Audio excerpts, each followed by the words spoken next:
Hello dear students, welcome to our YouTube channel study for brightness. तो students, हमारे channel study for brightness में आप सभी का स्वागत है। Welcome to you students. आज मैं क्लास 12th के लिए फिजिक्स चैप्टर नंबर 3 का लेक्चर नंबर 4 करंट इलेक्ट्रिसिटी विद्युत धारा के अंतर्गत ये मेरा चौथा लेक्चर है। प्रतिरोधों का संयोजन यानी कॉम्बिनेशन ऑफ रेजिस्टेंस। इसमें सीरीज कॉम्बिनेशन और पैरेलल कॉम्बिनेशन, दो कॉम्बिनेशन हम लोग पढ़ते हैं। तो कॉम्बिनेशन ऑफ रेजिस्टेंस यानी रेजिस्टेंस का हम संयोजन यानी कॉम्बिनेशन क्यों करते हैं, क्या कारण है? तो स्टूडेंट्स, क्या होता है कि हमारे पास बहुत सारे प्रतिरोध होते हैं, रेजिस्टेंस होते हैं, और उन रेजिस्टेंस को जोड़कर हम एक दूसरे वैल्यू का रेजिस्टेंस प्राप्त कर लेते हैं। यानी जो हम इच्छित प्राप्त करना चाहते हैं रेजिस्टेंस, उस रेजिस्टेंस को हम प्राप्त करने के लिए यहाँ क्या करते हैं, विभिन्न जो हमारे पास रेजिस्टेंस है उसको एक कॉम्बिनेशन में करते हैं। जैसे हमारे पास 2-2 ओम का है और हम चाहते हैं कि 8 ओम का मिल जाए रेजिस्टेंस। हमारे पास 2-2 ओम का है और हम चाहते हैं कि 1 ओम का रेजिस्टेंस मिल जाए। हमारे पास 3-3 ओम का है और हम चाहते हैं 5 ओम का रेजिस्टेंस मिल जाए, 1 ओम का रेजिस्टेंस मिल जाए। तो हमारे पास कुछ है, रेजिस्टेंस है, और हम चाहते हैं कि उसके कॉम्बिनेशन से, उसके तरीकों से किस प्रकार से कॉम्बिनेशन किया जाए कि हम अपने इच्छित रेजिस्टेंस को प्राप्त कर सके। तो कुछ इसी प्रकार के रेजिस्टेंस के बारे में पढ़ेंगे। सबसे पहले हम पढ़ेंगे श्रेणी क्रम संयोजन यानी कि प्रतिरोधों का जो है सीरीज कॉम्बिनेशन। तो प्रतिरोधों के इस संयोजन में हम क्या करते हैं कि जो हमारे पास बहुत सारे प्रतिरोध रहते हैं, तो पहले प्रतिरोध के दूसरे सिरे को दूसरे प्रतिरोध के पहले सिरे को, तथा दूसरे प्रतिरोध के दूसरे सिरे को तीसरे प्रतिरोध को पहले सिरे से अगर जोड़ दिया जाए, तो इस प्रकार के अनेक जो है प्रतिरोध को जोड़ा जा सकता है। और इस कॉम्बिनेशन को हम लोग कहते हैं सीरीज कॉम्बिनेशन यानी श्रेणी क्रम संयोजन। जैसे ये देखें, यहाँ पे हम देखें, एक हमारे पास प्रतिरोध है और इस प्रतिरोध का ये दूसरा सिरा दूसरे प्रतिरोध के पहले सिरे से, ये हमारा दूसरा है, और दूसरे के पहले सिरे से, तथा दूसरे का दूसरा सिरा तीसरे के पहले सिरे से अगर जोड़ा जाए, और इस प्रकार से लगातार कितने भी कर सकते हैं, तो इस कॉम्बिनेशन को हम लोग कहते हैं श्रेणी क्रम संयोजन।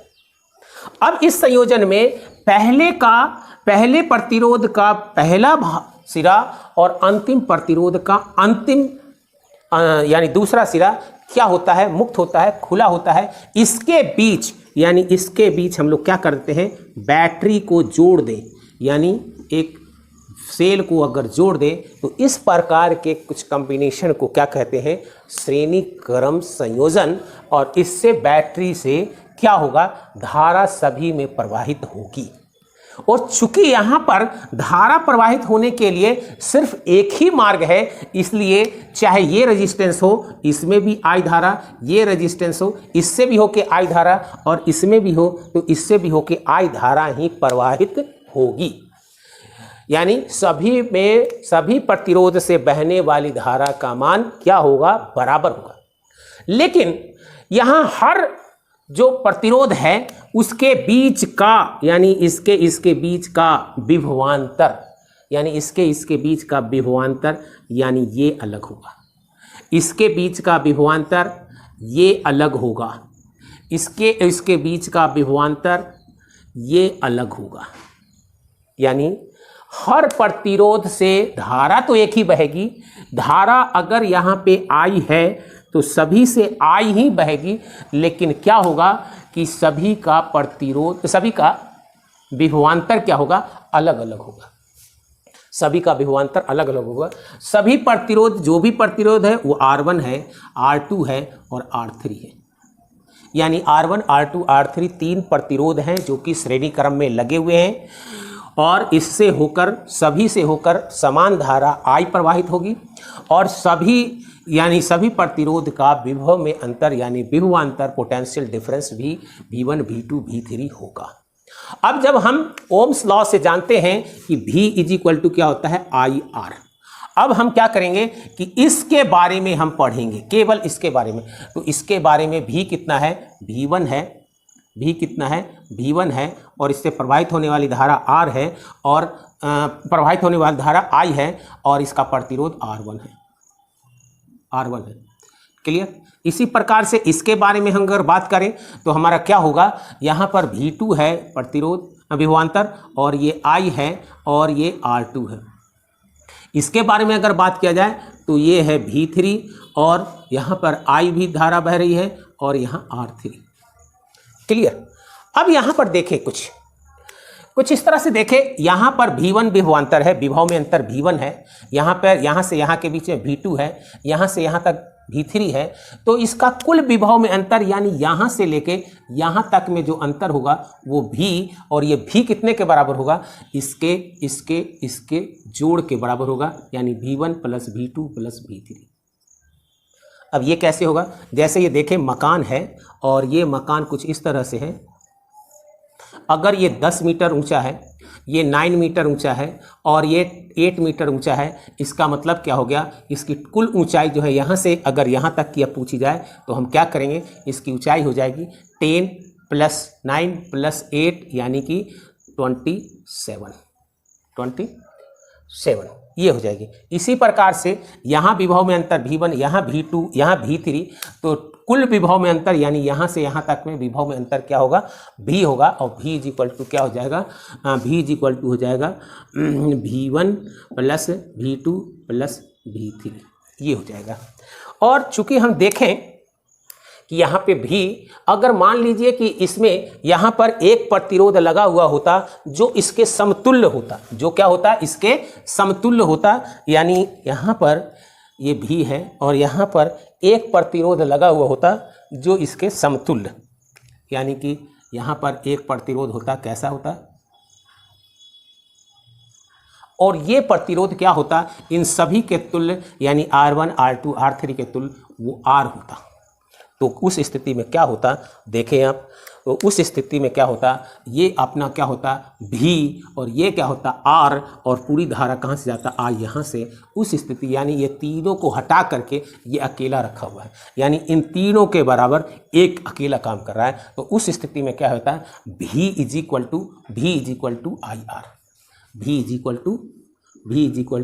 IR। ठीक है।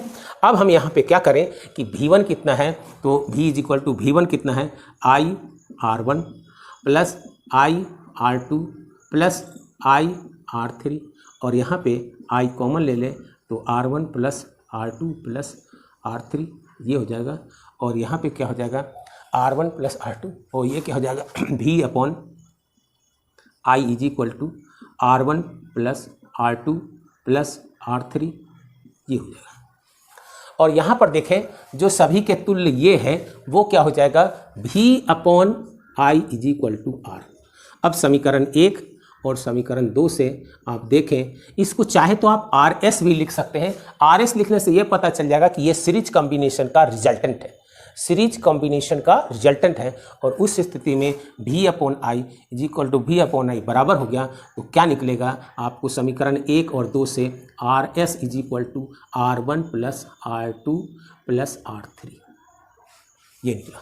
ये क्या हो गया, ये आपको जो इसका रिजल्टेंट जो हुआ, इसका परिणामी जो हुआ, अगर सीरीज कॉम्बिनेशन में रखा जाए, श्रेणी क्रम संयोजन में रखा जाए, तो सभी प्रतिरोधों को हम लोग क्या करते हैं, जोड़ देते हैं, ऐड कर देते हैं।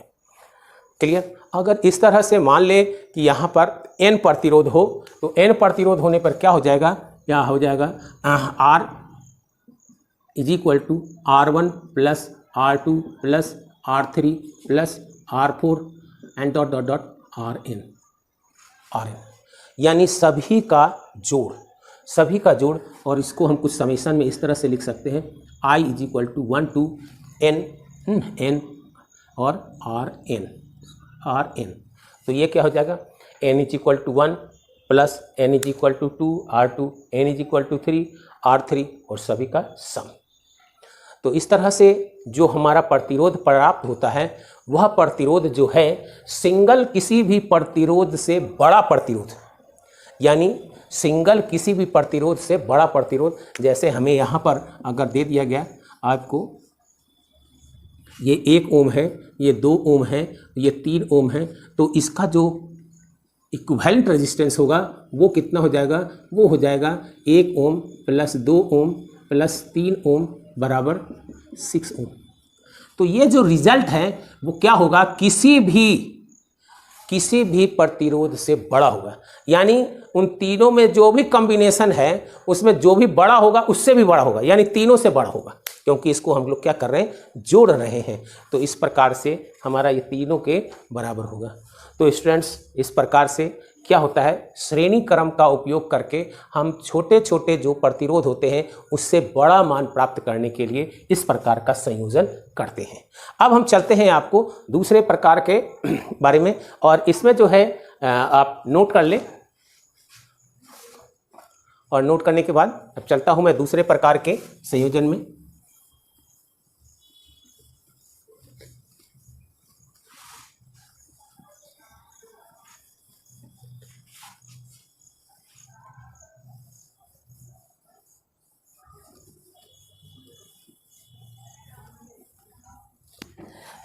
नाउ नेक्स्ट समानांतर क्रम संयोजन, और समानांतर क्रम संयोजन को पार्श्व संयोजन भी कहते हैं, पैरेलल कॉम्बिनेशन।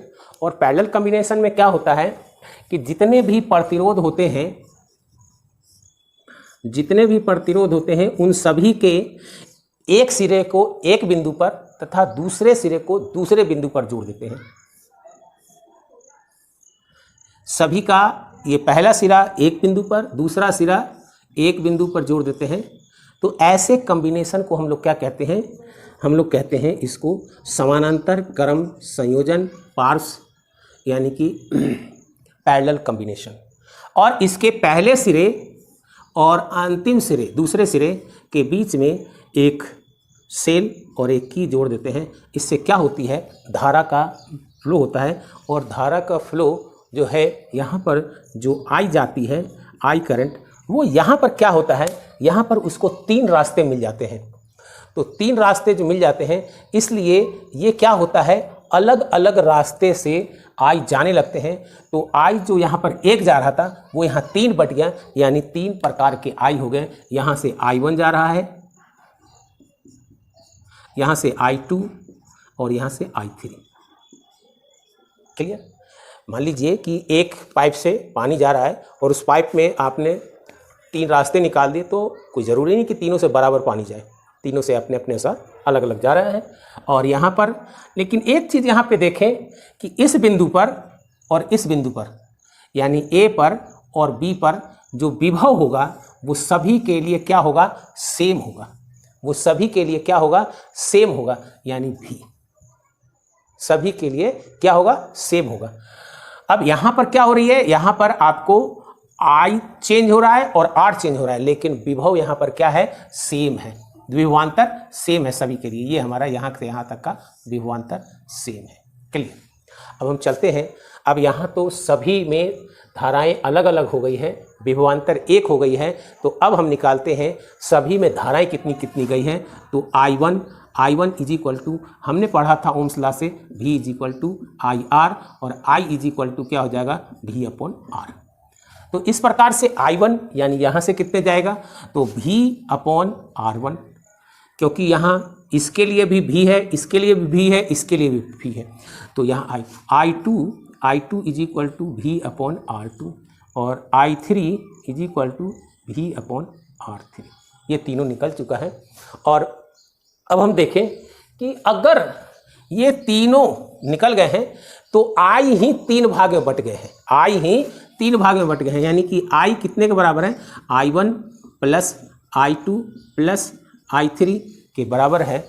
और I1 I2 I3 ये कितना है हम देख सकते हैं, I1 is equal to V upon R1 और V अपॉन R2 और V अपॉन R3, ये है। लेकिन अगर हम इन तीनों प्रतिरोध को हटाकर एक प्रतिरोध कर दे, कितने प्रतिरोध कर दे, एक प्रतिरोध, उस प्रतिरोध का नाम आर पी कर दे। पी क्यों किया, क्योंकि ये पैरेलल कॉम्बिनेशन चल रहा है, इसलिए आर पी। श्रेणी क्रम में मैंने क्या किया, आर एस, इसमें आर पी कर दिया। तो क्या हो जाएगा, इसका विभव में अंतर यानी विभवांतर तो वही रहेगा, और इन सभी को हटा के हमने आर पी किया है। तो यहाँ पर धारा कितना होगा, वही I। यहाँ पे तो सिंगल है, तो यहाँ पर तो ये I1 I2 I3 में कोई स्प्लिट नहीं होगा, नहीं टूटेगा। तो यहाँ पर ये भी हम देखें कि यहाँ पर I इज इक्वल टू क्या मिल रहा है, I यानी V इज इक्वल टू क्या मिल रहा है, V is equal to IR, और V हमारा है और IR है। इससे I बराबर कितना मिला, इससे I बराबर क्या मिला, V/R, और ये हमारा RP होगा। क्यों होगा, क्योंकि ये पैरेलल कॉम्बिनेशन का इक्विवेलेंट यानी इसके तुल्य, यानी इस सभी को हटाकर अब अकेला ये लगाया है, तब की स्थिति में ये प्राप्त हुआ। अब ये I और ये I देखिए बराबर होगा, और इक्वेशन 1 और इक्वेशन 2 इससे अगर हम देखें तो क्या मिलेगा, V/RP is equal to V/R1 V/R2 और V/R3 ये मिला हमें। और यहाँ पर हमने क्या किया है, ये V हमने क्या किया है, RP और V हमने क्या किया, कॉमन ले लिया, और V कॉमन लेते 1/R1 प्लस 1/R2 और प्लस 1/R3, और ये हमारा क्या हो जाएगा, V और V कैंसिल, तो 1/RP is equal to 1/R1 plus 1/R2 plus 1/R3। और इस प्रकार से हमने क्या पाया, हमने ये पाया कि यहाँ पर जितने भी समानांतर श्रेणी में प्रतिरोध लगे हुए थे, उन सभी प्रतिरोधों का द्वितकर्म का योग, रेसिप्रोकल का योग, पहले द्वितकर्म किए और उसका योग किसके बराबर है, परिणामी प्रतिरोध के द्वितकर्म का। यानी समानांतर क्रम श्रेणी में जो तुल्य प्रतिरोध का द्वितकर्म सभी प्रतिरोधों के द्वितकर्म के योग के बराबर होता है। अगर यहाँ पर n प्रतिरोध होते तो क्या लिखते हैं, 1/RP is equal to 1/R1 plus 1/R2 plus 1/R3 and dot dot dot 1/Rn।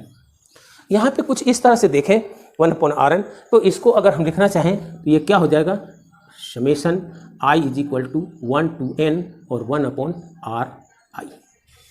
यानी I का मान जब 1 रखा तो R1, I का मान 2 रखा तो 1/R2, I का मान 3 रखा 1/R3, और ऐसे ऐसे कर के हमने I का मान जब n रखा तो ये मिल जाएगा, और इन सभी को प्लस कर देंगे, जोड़ देंगे। और इस स्थिति में कुछ हम देखते हैं, एक एग्जाम्पल को लेते हैं। अगर हमारे पास यहाँ पर जो है 2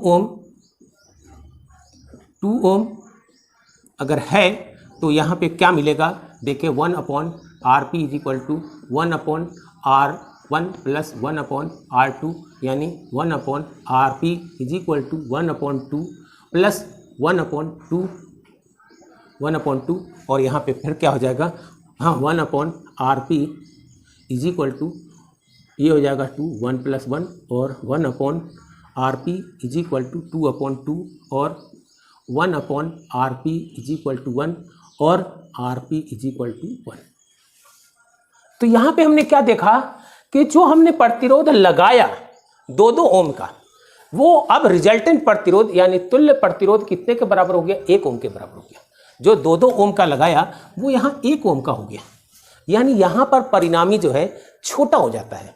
हमारे यहाँ पर जितने भी ये दिए रहेंगे प्रतिरोध, उसके सबसे छोटे से भी छोटा हो जाएगा, सबसे छोटे से भी छोटा। जैसे अभी मान लें एक दूसरा एग्जाम्पल, ये 1 ओम है और ये कितना है आपको 3 ओम है, तो यहाँ पे निकालेंगे तो इसी फार्मूले का यूज़ करेंगे, यानी 1/RP is equal to 1/1 plus 1/3, और यहाँ पे क्या हो जाएगा 1/RP और इज इक्वल टू ये हो जाएगा 3 + 1 3, और ये हो जाएगा 1/RP यानी 4/3, और RP इज इक्वल टू हो जाएगा 3/4। 3/4 का मतलब हुआ 0.75, और 0.75 यानी कि 1 से भी छोटा है। यानी कि यहाँ पर जो परिणामी प्रतिरोध निकलता है वह सबसे छोटे प्रतिरोध से भी छोटा निकलता है, और श्रेणी क्रम में ठीक इसके उल्टे जो हमने प्रतिरोध लगाया है सबसे बड़े प्रतिरोध से भी बड़ा वो श्रेणी क्रम में लगता है। तो ये हमारे कुछ यूज थे कि हमने दिए गए प्रतिरोध से कुछ विशेष मान वाले प्रतिरोध का हम मान निकाल लिए हैं। यानी अगर हमारे पास 2-2 एम्पियर का है 2 रेजिस्टेंस और हमें किसी प्रैक्टिकल में एक रेजिस्टेंस चाहिए तो हम इसका उपयोग कर सकते हैं। हमारे पास 2 एम्पियर का 2 है और हमें चाहिए 4 ओम का रेजिस्टेंस, तो हम इसका उपयोग करेंगे। तो ये डिपेंड करता है कि हम सीरीज में उपयोग करें या पैरेलल में उपयोग करें या मिक्स करके उपयोग करें।